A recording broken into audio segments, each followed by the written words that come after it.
to stand for it? And as Russell Westbrook quoted Shaq, you know, in the times of adversity, are you going to stand for what you believe in and what your principles are in the time of adversity? Because it's easy to thank whomever you believe in, God, whatever it might be, in the times when things are going well. But when it's not going your way, where do you stand? You know, on this day, I definitely like to look at Dr. Martin Luther King's quotes, and one quote is kind of still going on today. A nation that continues year after year to spend more money on military defense than on programs of social uplift is approaching spiritual doom. And, you know, I agree with Chuck. And, you know, 2018, and, you know, we're closing down schools, they're closing down parks. We're still going through the same thing. But, you know, as a youngster, I've always had a chance, you know, especially now being older and professional, I've always had a chance to, you know, thank my, you know, professional heroes that came before me. Ali, I've met Ali, the great Bill Russell, Kareem. I wish I'd had a chance to meet Dr. Martin Luther King, because, you know, he's done so much. And if it wasn't for him and his family and, you know, Malcolm X, the struggles that they went through, we wouldn't be here today. You know what's ironic about my life, Kenny's life, Shaq's life, Ernie? Man, sports, sports is the most amazing thing in the world. Sports has given me every single thing in my life. But the number one thing that sports has given me is we still live in a segregated country. Like when I'm in Alabama, and one side of town's the black, the other side of town's the white, and that's sad. That shouldn't happen. But sports, it's the first time I ever got to spend time, like quality time around white people. And one of my best friends in the world is a guy named Pep Mark. I love him like a brother. He invited me to his house. It was the first time I had been to the white side of town. And my mom says, "What do you think?" I says, "What do you mean, what do I think?" She says, "You're going on the other side of town." I said, "Mom, Pep is a great guy. His mom and dad are great people." She said, "Go ahead and have fun." And this guy, but that was my first time coming out of my comfort zone. And I've always told Pep this, I love him like a brother, but the number one thing he did for me, he gave me a peace of mind that all this stuff that you're watching on television, it's always going to exist. We're always going to have racism. Like I say, we're still arguing about the same crap 54 years later. But I try to always look at the good, man. Yeah. And Kenny, he said this, you talked about that before also. Yeah, that's the first time I hugged someone of another race was through sports.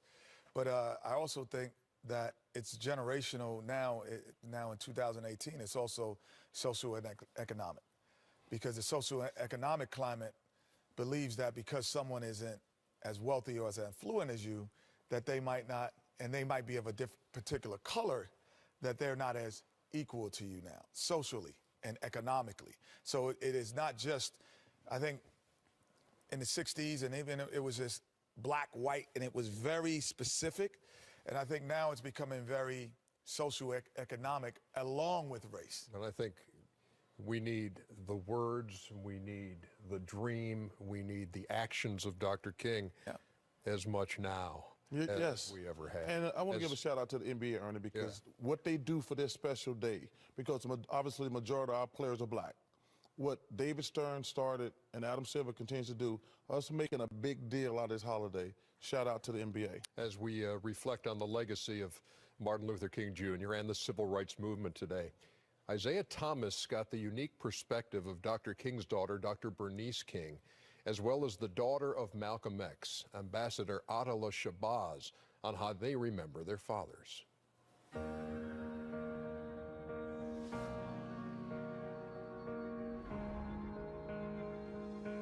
Well, as I sit here with Dr. Bernice King, Ambassador Shabazz, the royal family of the civil rights movement, your parents were the role models for a generation of black men and black women. My mom and my dad was emulating your dad and your mom in terms of how I was raised. And I want to thank you for that. First, let me say thank you for acknowledging our parents. They were young people, young individuals, and no new day was promised for them, as we know how they concluded. They were raising families and trying to keep us away from fear, but preserving the dignity and the purpose for life. I believe my father was a prophet to the world. I think he left us with some important teachings that are necessary and essential, and we're going to be forced at some point to really start looking at embracing.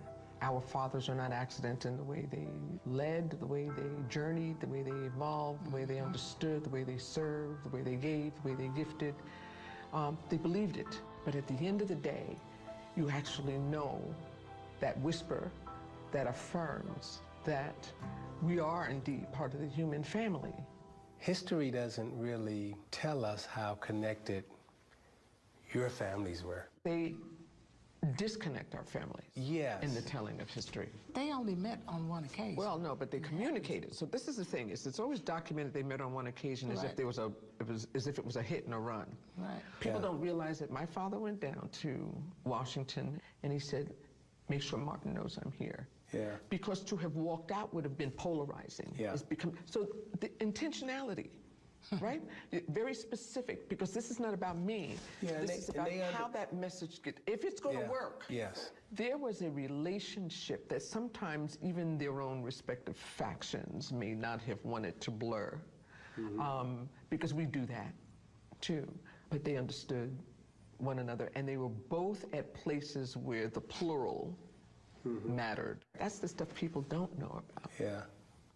And then when I met this little one, You still She has years on this. She knows things I don't know. Yeah, I used to tell people all the time, when I would do interviews with my siblings, I kind of just sat there because, I was the 5-year-old on my mom's lap. I missed most of those years where a lot of this stuff was happening. Yeah. Well, I mean, with your moms, you have two strong women who have lost their soulmates. How was it living in a household with strong mothers like that? But it takes someone to carry your legacy forward, and she was that person. And so when we remember and think about Dr. King, his greatness and all that he did, and even the access we have to certain things about him, and the way in which we remember him, she's really the architect of all of that, and doesn't get enough credit. We forget that. It's like this wonderful man. And the reason he could keep going. Yeah. that's a They held them up. They held their husbands up, and their husbands knew it. I'm sure there's got to be some private moments that you just want to yourself. How do you balance this moment with yourself, family, and the world at large? Coming upon this 50th anniversary has been hard for me. Yeah. I've cried. Things are coming up more for me emotionally that perhaps were buried prior to.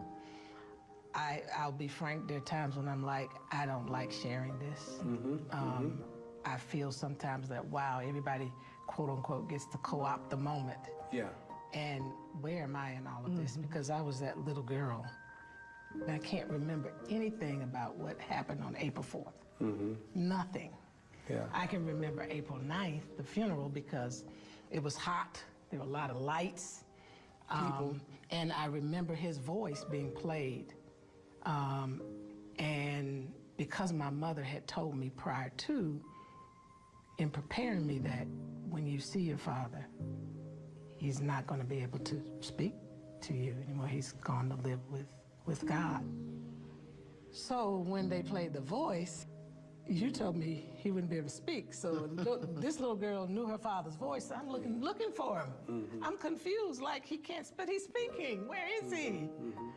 And so, for me, it's a very emotional time period. Every year we go through it. Yeah. But for some reason, because I'm having to be more focused, this 50th year, it's now forced me to face that time period. If there's any families that should be hateful, both of your families deserve that. But still, there's a unity, there's a coming together, there's a wanting to extend. And I ask you, why? I know for me, when you get to experience what goes around, comes around. I've also lived long enough to see the good come around. I've lived long enough to see patience come around, the value or the result of patience, enabling people to grow at their own pace with understanding, and being glad that I didn't say something in advance to have stained that trajectory. Yeah. I went through a season where I hated. Yeah. And I had to deal with that for a long time. It took some time. I now realize the value of and the power of unconditional love and the importance of it to humanity. How can athletes join your movement and use their platforms in terms of activism today? The way in which it's being done today is less of a threat than if there was a true alliance in joining. And so if that's something they really are heart and soul committed to, they have to be prepared to pay the price. How would your father like to see this day remembered? It's more than a day. It's the journey, it's the process, it's the commitment. We do this every year, and I always say, how can we just push people further? I'm gonna learn how to love people that hate me. I'm going to learn how to speak truth in a way that doesn't denigrate. I'm gonna learn how to hear and understand. I think this day ought to always represent love for humanity.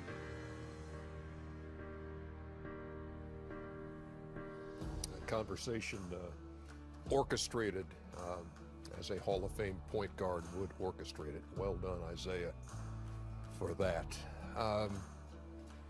Other tweets that we're seeing. Pau Gasol, our lives begin to end the day we become silent about things that matter, as he again quotes Dr. King. As Mello says, progress will always be uncomfortable and noisy. And even all these years later, his words still ring true, especially in today's climate. Thoughts of Reggie Miller on this MLK Day, 2018.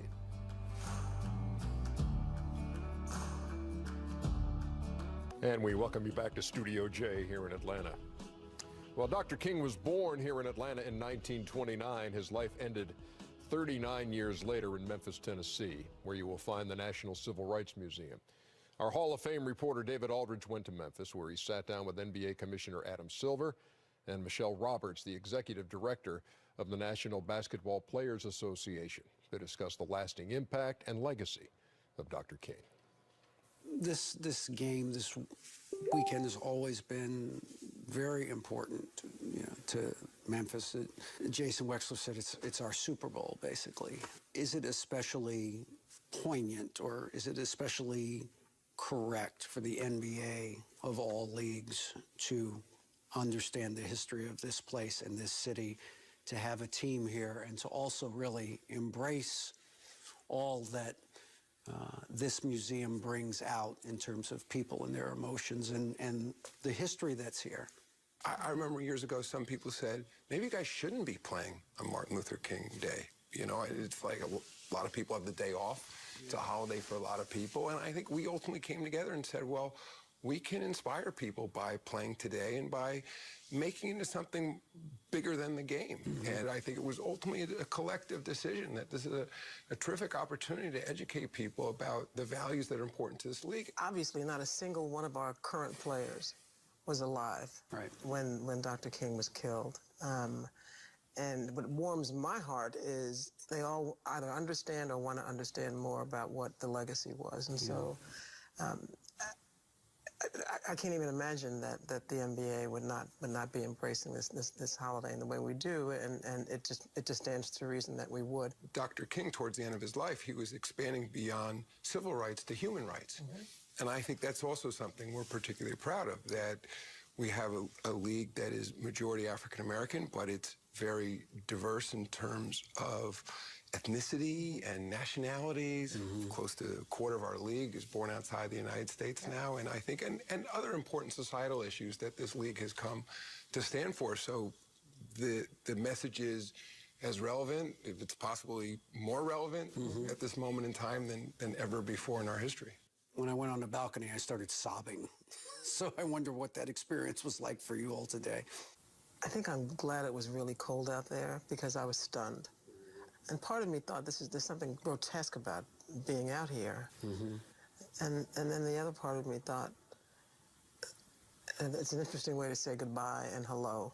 There's a marker on the pavement or the cement bottom part of the balcony where they show, and that's where he fell. And it's incredibly moving.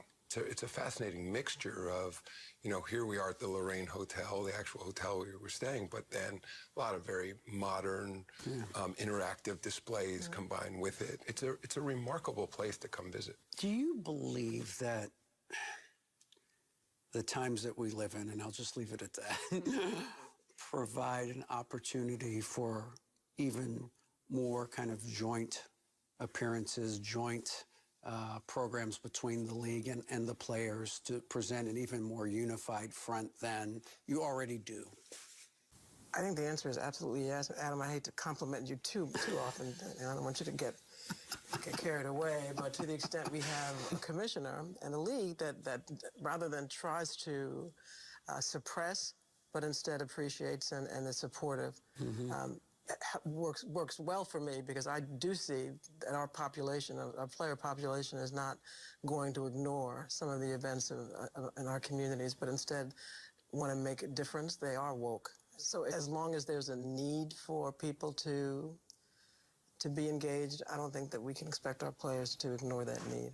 And I'll just add, we're not just friends on TV, you know, but I mean, to your question, I do think the symbolism does become important.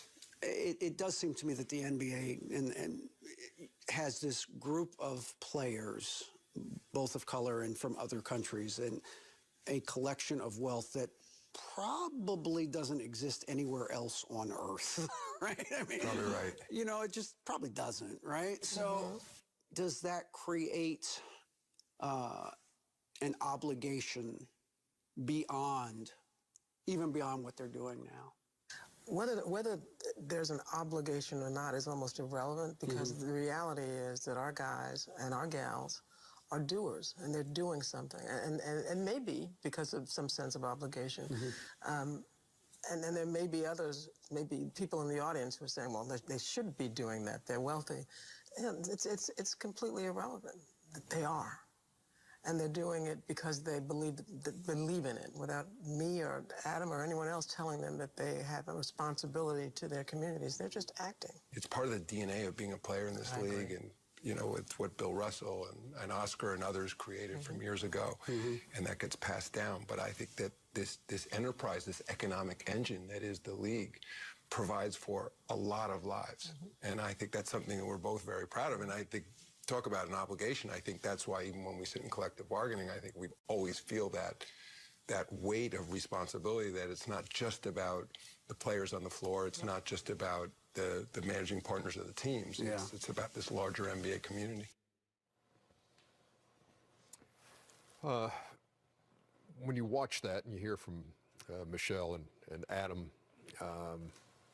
what is the league's role in this, in a larger perspective, from a social perspective?